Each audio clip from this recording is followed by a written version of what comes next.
കടുവ സാന്നിധ്യം സ്ഥിരീകരിച്ച പാലക്കാട് മംഗലം ഡാമിൽ ക്യാമറകൾ സ്ഥാപിച്ചു. രാവിലെ കടുവയെ കണ്ട താഴത്തേൽ സണ്ണിയുടെ പശുത്തൊഴുത്തിന് സമീപമാണ് ക്യാമറ വച്ചത്.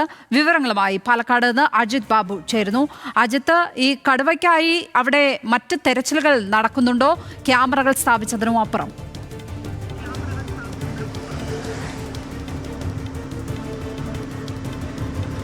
ഇന്ന് രാവിലെയാണ് ഇത്തരത്തിൽ കടുവയുടെ സാന്നിധ്യം ഇവിടെ ഉണ്ടായതെന്ന് നാട്ടുകാർ കാണുന്നത്. അതായത് ഒരു പശുത്തൊഴുത്തിന് സമീപത്താണ് ഇത്തരത്തിൽ സണ്ണി എന്ന് പറഞ്ഞ ഒരാൾ കടുവയെ കാണുന്നത്.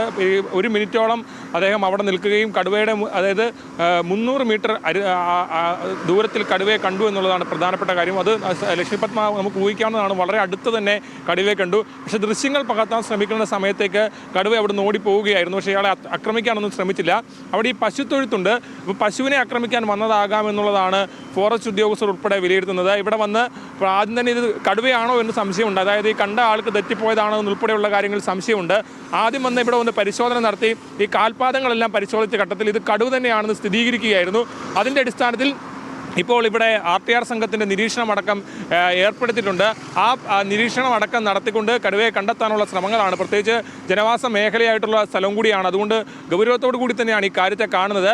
ഈ പശുത്തൊഴുത്തിലേക്ക് വീണ്ടും കടുവ എത്താനുള്ള സാന്നിധ്യം പരിഗണിച്ച് ഈ മേഖലയിൽ ഇപ്പോൾ ക്യാമറ ഉൾപ്പെടെ സ്ഥാപിച്ചിരിക്കുകയാണ്. ഏതാണെങ്കിലും വലിയ തരത്തിലുള്ള നിരീക്ഷണം ഈ സ്ഥലത്ത് തുടരുമെന്നുള്ളതാണ് ഫോറസ്റ്റ് ഉദ്യോഗസ്ഥർ ഉൾപ്പെടെയുള്ളവർ അറിയിക്കുന്നത്.